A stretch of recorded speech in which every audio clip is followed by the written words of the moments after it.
Este programa antiguamente se llamaba DxO Optics, iba por la versión 9, si no recuerdo mal, fue la última, y pues decidieron hacer un cambio y pasó a llamarse, en vez de Optics, pasó a llamarse Photolab, y que ahora va por la versión 2. No sé muy bien cuál fue la razón del cambio, pero creo que la razón ha sido que han decidido extraer el módulo de correcciones ópticas, de correcciones de perspectiva, correcciones de fugas y demás, para a partir de este módulo generar un programa nuevo, que es el específico de corrección óptica, y quitárselo al programa principal. Y entonces el programa nuevo pasa a llamarse, en vez de Optics, pasa a llamarse Photolab. Lo cual, bueno, a mí personalmente no me parece una buena idea. O sea, me parece una buena idea que hayan sacado ese programa independiente porque es muy útil. Yo ya lo conocía desde el momento en que salió y lo probé y está muy bien. En ese sentido, me parece muy bien. Lo que no me parece tan interesante es que se lo saquen a este programa, o al menos que se lo saquen completamente. Porque eso quiere decir que ahora para hacer algunas correcciones, bueno, correcciones de fuga, pues no se pueden hacer, a menos que compres aparte el otro programa, que entonces una vez que lo compras y lo instalas, sí que se instala como plugin del principal y pasa a aparecer dentro del programa Photolab. Bueno, vamos a ver el programa en cuestión. Yo estoy utilizando ahora una versión de prueba. Como podéis ver aquí, pues hace ya 30 días que la instalé, así que me queda un día, ya estoy prácticamente terminando de testearla. Y bueno, pues tengo aquí pues toda una colección de rows que he ido, digamos que he seleccionado para hacer pues diversos tipos de pruebas y no voy a probar todos, evidentemente, sino que en el análisis voy a analizar solamente los mismos que ya analicé en las versiones anteriores. Precisamente esto permite ver cuánto ha evolucionado el revelado row en estos últimos pues 10, 12, 14 años desde que hice la primera edición de digamos, esta mega comparativa muy extensa. Y, y bueno, lo primero que tengo que comentar es, a nivel de workflow, de flujo de trabajo, no ha cambiado mucho. Es decir, es un programa que sigue estando orientado a revelar las fotos de una en una. Entonces es un flujo de trabajo más bien lento. Es un programa, yo diría, orientado pues a paisajistas o a fotógrafos que en general que hacen foto más bien tranquila y que les gusta de procesar las fotos una a una con cierto tiempo. No es desde luego un programa orientado pues a aquellos que hacen reportaje social o deporte y hacen pues cientos o incluso miles de fotos en un mismo día, porque entonces el flujo de trabajo es muy lento. En cambio, para, digamos, el fotógrafo tranquilo es un programa que tiene herramientas potentes y, bueno, la verdad es que está bien, pero es un flujo de trabajo lento. El manejo también es, en general, más bien lento. Digamos, a cargar una foto pues tarda unos segundos, hacer determinadas operaciones como por ejemplo reducción de ruido o según qué algoritmos tarda unos instantes, a veces segundos, en actualizarse la vista, incluso hacer zoom o mover los tiradores, también digamos que muestra que no es un programa de respuesta instantánea como otros, sino que requiere pues un cierto proceso. Y eso que aunque mi ordenador no es de última generación, no es muy nuevo, ya tiene 2 o 3 años, pues es un ordenador bastante potente, tiene un Intel Core i7, un 4790K, si no recuerdo mal, que es de 4,4 GHz, con 32 GB de RAM de muy alta velocidad, 2,4 GHz, tiene pues 4 o 5 discos duros, dos SSDs, un RAID 5 con controladora por hardware, en fin, una tarjeta gráfica muy potente. No es un ordenador lento. Y aún así el programa pues va, digamos que no es tan ágil, ¿no? Con determinados tiradores se puede ver que mientras vas moviendo el tirador aparece un indicador, lo puedes ver aquí en la esquina de abajo a la derecha de la imagen, y generalmente, o con algunos de ellos, hasta que no sueltas el tirador, la imagen no se actualiza. Incluso ocurre que Incluso se nota que con algunos tiradores, con algunos reguladores, como por ejemplo pues el Clearview Plus, se nota que mientras estás moviendo el tirador, la imagen pasa a una resolución baja, que yo diría que es de un cuarto de la resolución actual. Esto se nota muy claramente mientras estás moviendo el tirador. Pero no solo mientras lo mueves, sino que incluso si dejas de moverlo, como ahora, que lo he movido y no estoy, digamos, moviendo el ratón, la imagen permanece a baja resolución hasta que suelto el botón del ratón, el clic, y entonces vuelve a la resolución pues nativa de la imagen.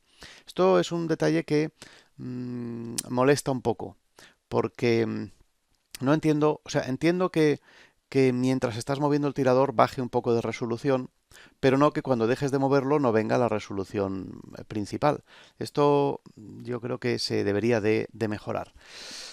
En ese sentido, bueno, pues no es un programa tan ágil como otros, como por ejemplo los de Adobe, que tienen respuesta instantánea pues en prácticamente cualquier cosa que toques, ¿no? Por no hablar pues de los ajustes locales con máscaras, que son aún más lentos. A nivel de gestión de color es un programa que está bastante bien, porque te permite cargar un perfil personalizado para tu cámara, perfil ICC, o sea, digamos, totalmente estándar y compatible con el estándar universal, y te permite indicar el perfil de salida y además te permite indicar el perfil de salida cuando revelas, por supuesto. Lo que no queda tan claro y es un poco misterioso y parece que el fabricante no ha querido aclararlo bien, es que no queda claro en qué espacio de color se está trabajando la imagen mientras se está revelando. No queda claro si es el espacio de color que se determina a la hora de exportar, pero esto se hace después de exportar, o cuál es. Entonces, en ese sentido, digamos, está un poco como Lightroom, que no queda claro y, bueno, digamos que esto genera dudas. A nivel de gama tonal, pues los ajustes son, diría, pues más o menos similares a los de Adobe. Es decir, han conseguido separar la gama tonal en vez de con los tiradores típicos de exposición, contraste, brillo, recuperación de luces y luz de relleno. Se han olvidado digamos, de estos ajustes, de esta forma de concebir el revelado y han separado la gama tonal, pues en negros, blancos, luces y sombras y medios tonos. Esto lo podemos ver. Esto está aquí en Selective Tone. Vemos que tenemos aquí las altas luces, medios tonos, sombras y negros. De manera que, pues con esto tenemos un control. Por cierto, que he dicho que tenía control de blancos, pero no tiene control de blancos, tiene control de negros. O sea, de los dos extremos solo tiene el de negros. Está bastante bien, funciona pues muy correctamente y combinado pues con el ajuste de exposición y con el Smart Lighting, que es una especie de ecualización de la iluminación general, pues se consigue ajustar bastante bien la mayoría de imágenes. Podemos ver con esta foto que que es un contraluz, bueno, más que un contraluz es un atardecer, anochecer muy oscuro. Podemos ver aquí que con la herramienta Selective Tones, pues levantando las sombras, las voy a levantar al máximo, tiene un efecto bastante potente para rescatar las sombras pues de un negro bastante profundo y no produce un empastamiento ni digamos, cruzamientos ni otros problemas en la imagen que a veces en casos tan difíciles suelen pasar. Entonces vemos que en este caso pues hace un resultado o sí, da digamos, un resultado bastante bueno, digamos, manteniendo bastante, digamos, detalle, ¿no? Se puede combinar con el Smart Lighting, que automáticamente ya pues levanta los negros profundos, baja las luces y luego siempre se puede pues retocar un poquito al gusto, tanto pues sombras como negros, para conseguir un resultado pues que en general queda bastante correcto. A nivel de correcciones de la imagen, Pues tiene bastantes. Tiene, por ejemplo, tiene un módulo, digamos, de corrección de óptica bastante potente. De hecho, yo diría que es el más potente del mercado y es precisamente donde más incide este fabricante. De manera que cuando abres una carpeta con RAWs, lo primero que hace el programa es identificar de qué cámaras y con qué ópticas han sido disparados para acudir al servidor a descargarse los perfiles de corrección digamos, correspondientes, ¿no? El resultado es bastante bueno. Yo diría que es, si no el mejor, de lo mejor que hay en la industria en cuanto a que corrige las líneas, el paralelismo de líneas casi a la perfección, con muy buen detalle, ¿no? También corrige pues viñeteo, corrige aberración cromática, purple fringing e incluso moiré, que eh, muy pocos programas tienen. En ese sentido, a nivel de correcciones, francamente está muy bien. A nivel de ajustes locales, pues está bien. Es un sistema que lo tenemos aquí con este botón. Voy a cambiar de foto ahora.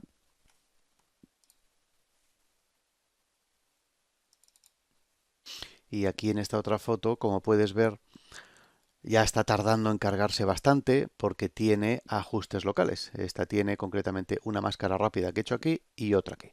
No esperes grandes maravillas, es una máscara que he hecho rápida solo para ver el funcionamiento y pues qué tal es la agilidad y un poco la calidad final. El manejo es muy lento, es lentísimo. Cada vez que haces un ajuste tarda unos segundos en actualizar la máscara e incluso cuando desactivas y sales de la máscara, ahora digamos ha salido muy rápidamente, pero si toco cualquier parámetro, algún parámetro, al salir de los ajustes locales, tarda, aquí lo podemos ver, varios segundos en generar la imagen final y presentártela. En ese sentido es un trabajo bastante lento. Está bien en cuanto a funciones, me recuerda un poco a los viewpoints que tenían los programas, los filtros Nik de Nik Software, en cuanto a que una vez que creas una máscara tienes aquí, pues como los Nik, los reguladores, ¿no? Para ajustar, por ejemplo, exposición, contraste, detalle, color y otros aspectos. También tiene tanto pincel normal, que es regulable en tamaño, pero no en dureza, y pincel con detección de contornos, que funciona pues razonablemente bien. Es un poco, digamos, un poco farragoso y extraño el funcionamiento, pero funciona más o menos correctamente. ¿Qué más tenemos? A nivel de funciones, pues tengo aquí mi lista con, digamos, todos los apuntes y notas que he tomado. En primer lugar, es un programa que no tiene catálogo, o sea, no cuenta con una base de datos pues como Lightroom o como Aperture o como Capture One, así que es simplemente pues una especie de combinado de Bridge más Camera Raw. A nivel de funciones extra, pues es más bien, diría, correcto tirando a limitado. Por ejemplo, no cuenta con una cola de revelado, en realidad sí tiene, pero es muy básica. Es una cola de revelado muy básica. No permite, por ejemplo, plugins, como sí que permite Lightroom u otros programas. Tampoco permite incluir marcas de agua directamente en el revelado, muy importante en el día a día para agilizar. Tiene muy pocos ajustes de teclado y en general muy limitado de cara a, digamos, a usar teclado combinado con ratón. Casi todo se tiene que hacer con ratón, digamos, sí o sí. Así que en ese sentido, pues es un programa más bien, digamos, justo. A nivel de compatibilidad, pues no es de los más compatibles. Hay muchos DNGs que se le atragantan. Voy a salir de aquí y voy a volver a la librería. Y puedes ver que, por ejemplo, en todas estas fotos que tengo aquí, todas estas fotos que tienen este icono que ves aquí, son archivos RAW que, digamos, sí que es capaz de mostrarte el contenido, más que nada porque lleva una miniatura incrustada, y es la que estás viendo, pero al tratar de abrir el fichero, pues te dice que no se puede procesar porque no lo reconoce. Este, por ejemplo, es un RAW de Fuji. Algunos DNGs no los reconoce. Y digamos, cámaras como por ejemplo Leica tampoco las reconoce. Algunos, por ejemplo, iPhone, esto es un DNG de iPhone y sí que muestra el contenido, pero tampoco lo reconoce. Importante, por ejemplo, cuando iPhone es, según digamos algunos estudios online, la cámara más utilizada del mundo. Así que ya hoy por hoy pues tendría que estar reconocido ese RAW, ¿no? Así que bueno, compatibilidad correcta, pero tampoco, digamos, excelente. ¿Y qué peculiaridades puedo comentar? Pues que hay un par de cosas que podría comentar y es, a nivel de gama tonal, pues me he encontrado que, por ejemplo, con esta foto de aquí, al intentar levantar sombras y, por ejemplo, bajar negros o bajar luces, se produce aquí un efecto extraño, un efecto raro en el que está claro que aquí, en esta zona en la que coinciden blancos con negros, hay algo que no va bien en estos algoritmos, porque no está consiguiendo, digamos, una gama tonal suave. Aquí se notan los contornos como silueteados y no es como aquel famoso problema de Adobe que ya pues arrastraron durante muchos años, pero ahí hay algo que no acaba de funcionar bien. Por otro lado, también me he encontrado un problema extraño y es que cuando tienes la imagen ampliada pues al 100%, no hay problema, la imagen se ve perfectamente.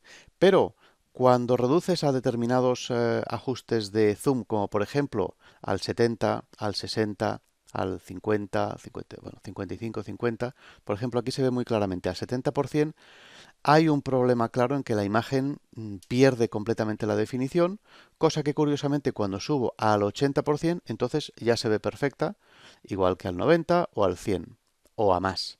Pero hay algo raro al bajar del 80% hasta pues prácticamente hasta bajar a digamos a encajar la imagen por completo. Entonces, algún tipo de bug, no sé muy bien lo que ocurre, pero pues un poco extraño.